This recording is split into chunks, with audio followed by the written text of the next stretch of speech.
The mystery of fast radio bursts continues to fascinate astronomers. No one is quite sure what's behind these super short, super intense radio wave pulses from deep space. Astronomers have now tracked down 5 fast radio bursts to their home galaxies. It's the Hubble telescope has come up with the goods again. The ultraviolet and infrared cameras on the telescope were used to see where on a star map these 5 bursts have emerged from.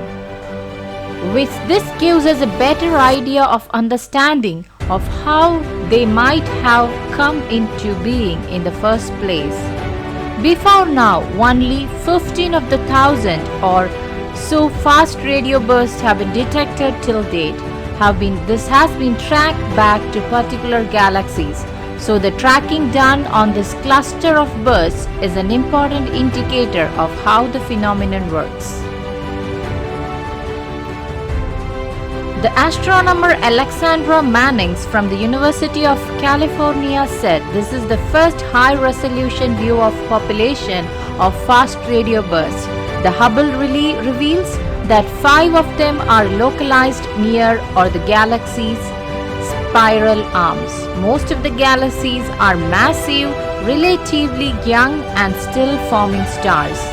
The imaging allows us to get a better idea of overall host galaxy properties such as its mass and star formation rate, as well as probe what's happening right at the fast radio burst position because Hubble has such great resolution.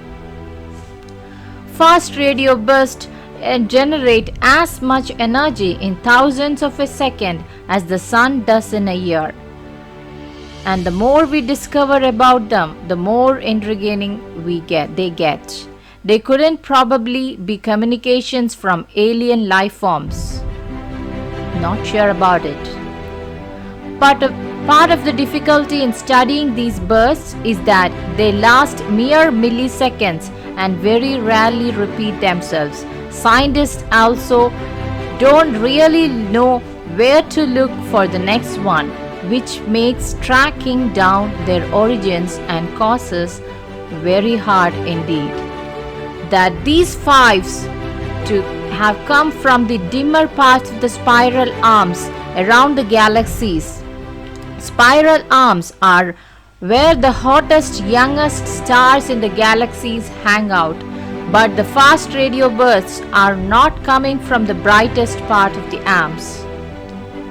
As we know, which type of stars are not in spiral arm regions. The findings back up the hypothesis is that fast radio bursts probably originate from magnetar stars, dense stars with incredibly powerful magnetic fields, which tend to found in fast radio burst sites spotted by the Hubble. We don't know what causes fast radio bursts, so it's really important to use context when we have it, said the astronomer Fong. This technique has worked very well for identifying the other types of transients such as supernovae and gamma ray bursts. Hubble played a big role in those studies also. The question of what exactly the fast radio bursts are and where they are come from remains unanswered, but studies like this new NASA one are beginning to rule out some possibilities while ruling others in, and more detailed pictures of space we can get, the better. If you are new to the channel, please subscribe my channel and hit a like button if you like the video. Thank you for watching.